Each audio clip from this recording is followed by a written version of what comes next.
আমরা একটা অ্যাপ্লিকেশন দিয়ে দেবো তো, হ্যাঁ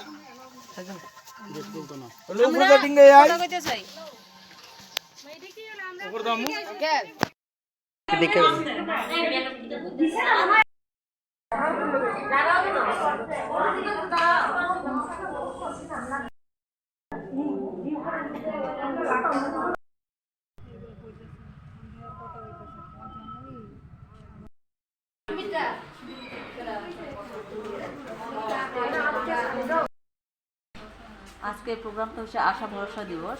প্রত্যেক মাসের 25 তারিখে করার কথা, তো এই মাসে তো ক্রিসমাস ছিল, তো আমরা করতে পারিনি, তো আজকে শিডিউলটা করেছি। তো আশা ভরসা দিবসে আমরা বিভিন্ন বিষয় নিয়ে আলোচনা করি, যেমন এএনসি চেকআপ, তারপর বাচ্চার ইমিউনাইজেশন, তারপরে আপনার টিকা আর পরীক্ষাও করা হয়, পরীক্ষা নেওয়া হয়, তারপরে বিভিন্ন আরও অনেক বিষয় নিয়ে আলোচনা করা হয়। তো লাস্টে প্রোগ্রামের শেষে আমরা মেডিসিন ডিস্ট্রিবিউট করি, যেমন প্যারাসিটামল সিরাপ, তারপরে ওআরএস, তারপরে জ্বরের জন্য প্যারাসিটামল ট্যাবলেট, তারপরে ডায়রিয়ার ঔষধ যেমন ম্যাট্রোনিডাল ট্যাবলেট, এগুলো ডিস্ট্রিবিউট করি। আর মাদের জন্য আয়রন ট্যাবলেট ডিস্ট্রিবিউট করি। কতজন অংশগ্রহণ করতে? আমরা টোটাল আশা হচ্ছে আমরা 34 খোয়াই মিউনিসিপ্যালিটির আন্ডারে, আর আশা ফেসিলিটির আছে